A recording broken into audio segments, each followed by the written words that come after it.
सारे जो ऐसे बीज बना रही हैं, कल से उनसे बीज नहीं होगा। कपास का ऐसा बीज बोया यहां पर, उससे रुई तो हुई लेकिन कपास का बीज गायब हो गया। मकई तो होती आज भी, मकई का बीज ऐसा आ गया है, उससे मक्का बहुत मीठा होता है लेकिन मक्का का बीज नहीं होता। बीज ही नाश करने के चक्कर में इधर कोल्ड ड्रिंक पिला करके मनुष्य के बीज को खत्म करने की कोशिश, और उधर ऐसे बीज बनाए जाएं जिसके बीज पैदा ही ना हो, और उन विदेशों से ही बीज लिया जाए जिससे वो जो चाहे वो इस देश में हो। हिंदुस्तान की कृषि खतरे में, हिंदुस्तान का खेत खतरे में, हिंदुस्तान की रसोई खतरे में,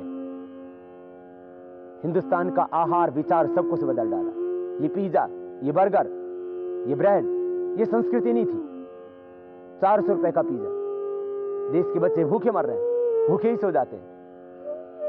पूरी दुनिया के अंदर ये उपभोक्तावादी संस्कृति, ये साम्राज्यवादी ताकत इतने हावी हो गई, करीब 36,000 बच्चे रोज भूख के कारण से मर जाते हैं।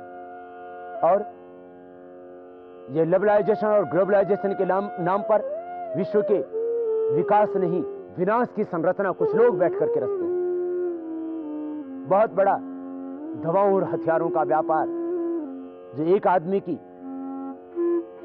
जीवन की मूलभूत समस्या, किसको कोई व्याधि हो जाए तो उसका उपचार तो कर पाए, लेकिन उपचार इतना महंगा, दवाइयां इतनी महंगी, उनकी यदि मैं लिस्ट आपके सामने रख दूं तो शायद आपको घृणा हो जाए मेडिकल साइंस से, कि एक दवाई के ऊपर 500 गुना, 1000 गुना प्रॉफिट नहीं, 4,000 गुना प्रॉफिट कमाया जाता है। इतना बुरा हाल। 1 रुपए की दवा 20 रुपए में बेची जाती है, 1 रुपए की दवा 40 रुपए में बेची जाती है। एक गरीब आदमी तरफ तरफ के मर जाता है।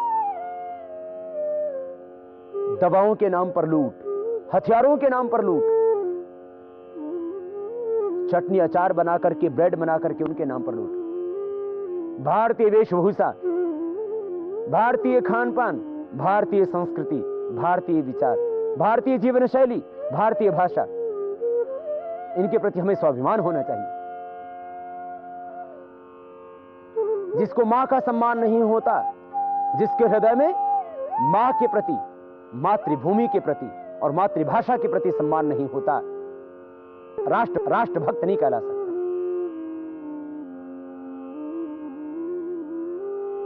हमने मां के प्रति सम्मान को भुला दिया। जिस मां ने ममता से पाला, अपने खून से सींचा, प्यार से अपने स्तनों का दूध पिलाया कि मेरा पूत बड़ा होकर के भारत माता का और अपनी मां का सम्मान बढ़ाएगा, आज क्या हो गया उस पूत को? मां का सम्मान भूल गए, मातृभूमि का सम्मान भूल गए, राष्ट्र के प्रति गौरव और स्वाभिमान कहीं मिट गया, और मातृभाषा के प्रति सम्मान रहा ही नहीं। तुम पढ़ना अंग्रेजी, तुम पढ़ना और दूसरी भाषाएं, लेकिन अपनी भाषा के प्रति तो तुम्हारे भीतर स्वाभिमान होना ही चाहिए।